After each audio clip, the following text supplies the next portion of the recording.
Hey guys, today we're doing a fidget haul. So I ordered some stuff not that long ago.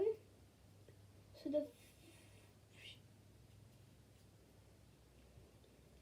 the first thing I got is this pea popper.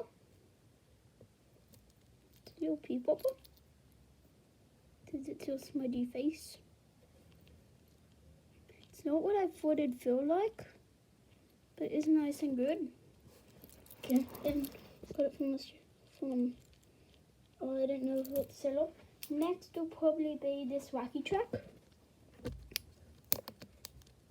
So I got it from I ordered it from China and it took like 6 months, and these all came on the same day of China, Australia, and Australia. So I like my wacky track. It's really noisy. It's not big enough to make a snapper boy.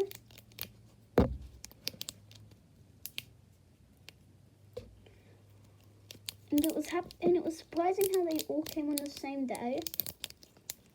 And then next is this Among Us wanting mini poppet. It's noisy on both sides. And then this side's better.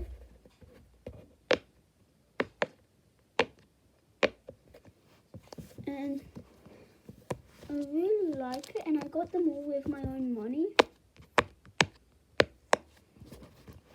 So this is where I got that. The wacky track, and the pea pop. Hope you like my haul. Bye.